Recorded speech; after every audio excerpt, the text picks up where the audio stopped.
And we're continuing on here, looking at the list here. Dovin's Acuity. When Dovin's Acuity enters the battlefield, you gain 2 life and draw a card. Whenever you cast an instant spell during your main phase, you may return Dovin's Acuity to its owner's hand. So this is a version of the Dimir card, which draws you 1, discards 1, except it's a little bit worse because your opponent doesn't discard. It's only you that draw, and instead you gain 2 life.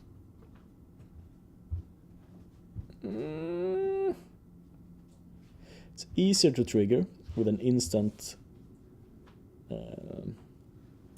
with any instant spell though. The only way I'm seeing this being played is as a one-of in a very controller deck. But if you think about controller deck, I think a lot of people mistake controller decks for being very slow or something, but most control decks are not slow at all. If you look at the lists, they're very, very efficient and fast in how they deal with their threats. They don't have much room to spare really in the lists. The only card that really draws them, that only gives card advantage really, except for sweepers, is the and the Planeswalker of course, is the it's called the 4 mana instant draw 2 cards with Jumpstart. That's usually the only card they run. And would they like to add a Dovins on top of that? I don't think that. Like, I think that deck always wants to keep mana up. Like, they never want to tap out during their main phase. They always keep their mana up. They want to do everything at your turn. So no, I think this goes against everything that the blue-white control deck wants to do, unless there's some new archetype, but I doubt it. I think this is a crap card, unfortunately. Clan Guildmage. 1 red, 1 green. Target creature can't block this turn. That's a lot of mana that a aggressive deck doesn't really want to spend. I guess late game, if someone puts down an angel or something that you want to... No. Target land you control becomes a 4/4 elemental creature with haste until end of turn. It's still a land. For 3? No, I think this is another card meant for limited. Skewer the Critics. Okay. 2 colorless, 1 red, and a spectacle for 1 red. Skewer the Critic deals 3 damage to any target. Yeah, this is Lightning Bolt. Like in in a deck that can enable it, it's not hard to enable spectacle. It's like I've seen a lot of discussion around, oh, it enables spectacle. Like every card almost in Magic enables spectacle, except for maybe some lands. Like it's not hard to enable spectacle. You will enable spectacle, especially if red deck. So this will be, of course, another Wizard's Lightning, another bolt for them. How many bolts do they have then? They have Lightning Bolt, they have Wizard's Lightning, they have Skewer the Critics.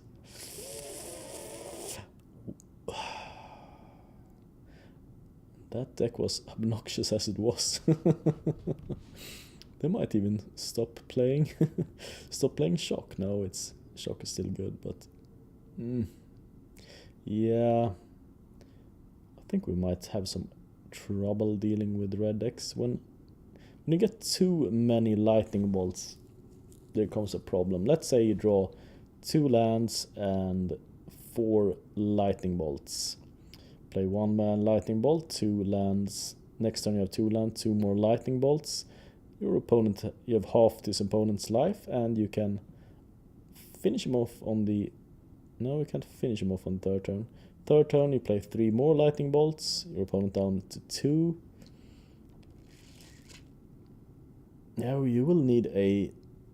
They will need to print some kind of good life gain to... Otherwise, red decks will just be a coin toss if they draw all their Lightning Bolts. Yeah, I'm a bit worried about this card. Word that it might tip that deck to a obnoxious level. But moving on. Lian di Cenere.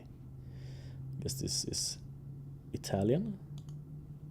Let's have a look what it does. Whenever an opponent casts a non-creature spell, deals 1 damage to that player. 1 colorless sacrifice. Destroy target artifact or enchantment. Deals 2 damage to that permanent's controller. So it's cheap.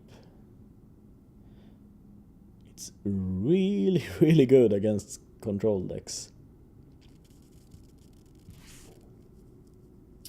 And it has a second usage.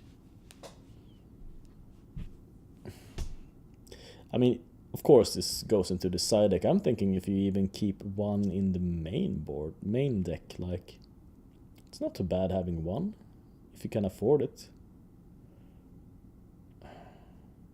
Like, all the decks have non-creature spells, so you're going to easily get 2 damage or 3 damage out of this anyways, even against the deck which doesn't even have a lot of non-creature spells.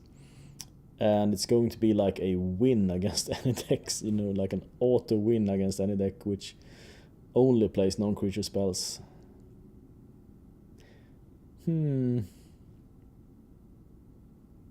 it's a good card. I'm thinking Gruul might get very troublesome to deal with. I'm not an aggro player per se, so I'm a bit... I'm thinking, how should I counter these kinds of cards when they hit the deck? Okay, Vidriera del Pacto. Multicolored creatures you control get +1/+1. We already have a land which does this, so rather not have it on an artifact, really. There's the Guild Gate whatever, which already does. Sure, it adds 1 mana, but you need to play mana here as well too. No, I think the land is just better if you want to do this effect. Unless, of course, they play something with, you know, if they print something which combos with this in some way, then, but otherwise, no. I think it's bad. The problem is there's no color. Maybe Golgari, but they don't need this anyway. There's no deck which plays a lot of multicolored anyway, so maybe Gruul. We'll see. Gates Ablaze. Gates Ablaze deals X damage to each creature, where X is the number of gates you control. Yeah, I have a Gates deck, and I would love this in my Gates deck. Question is, will the Gates deck be good enough? I've been doing some innovation with Gates lately, and I think it's not far off good enough. The thing is, yeah, you're sacrificing your early turns, you're putting down tap lands all the turns, but you can, if you play a lot of 1 mana spells and sweepers, of course it's going to be a control deck, and that's why this fits perfectly. We need, what the Gates deck needs is, we have card draw, we now have board clear, we need life gain, we need some way to get our Gates into play untapped. I don't know how you would print a card like that, but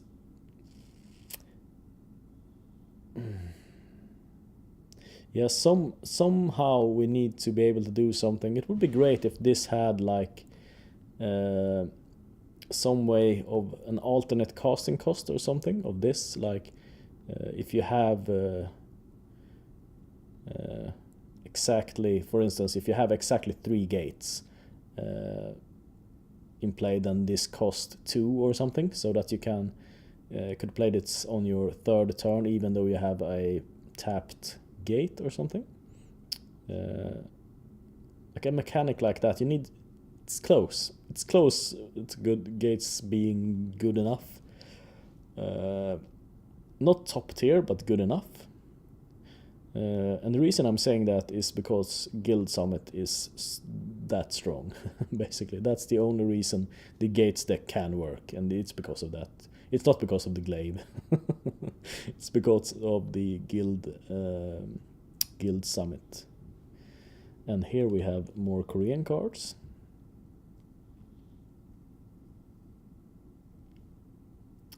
Taking a bit to load here. It's a land at least. It's a golden land. Harmony Square. When Harmony Square enters the battlefield, if you control 2 or more gates, you gain 3 life. Tap symbol, add colorless. Tap symbol, add 1 mana of and type a gate you control could produce. Type land. I don't know Korean, but it probably wouldn't fit land and gate here, so I'm guessing this is not a gate. So gain life, that's what I said, that's what the gate deck needs. Coming into play untapped, yep, that's what we need. 1 mana when type a gate could produce. Yeah, that's also something that's probably good enough. So this can produce mana, it gives us life, which we desperately need in that deck. It's not a gate though, that's a big problem with this card.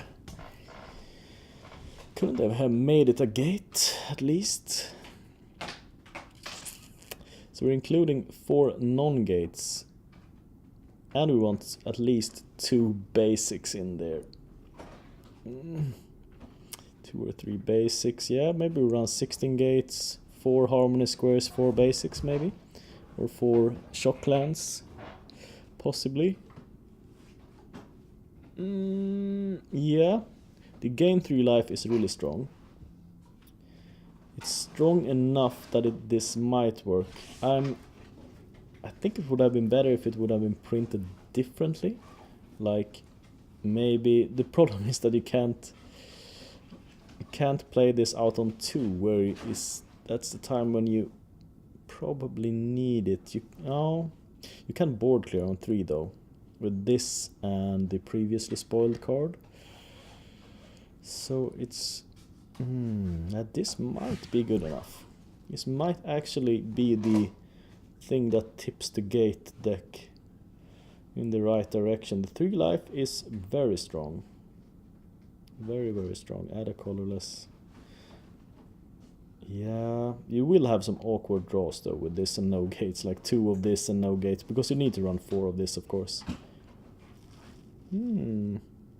Yeah, I think the gate deck might be real. It's close. It's awfully close. It has a lot of problems.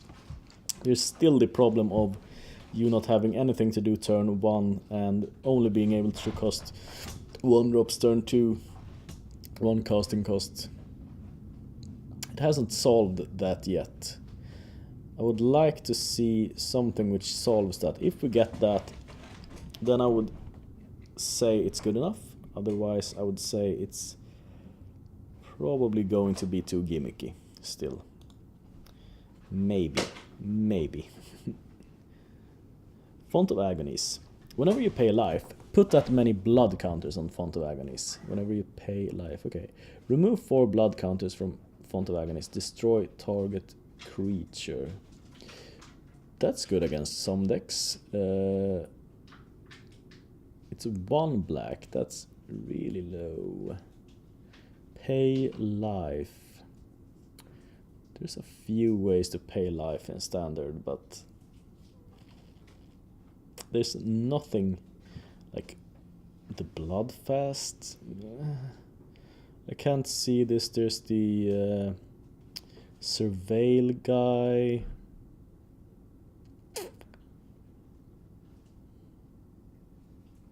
You would have to play, I guess, a 4-pack of the Bloodfast and the Surveil guy, and like surveil until you have a shit ton of counters on this and just clear the board. Or I'm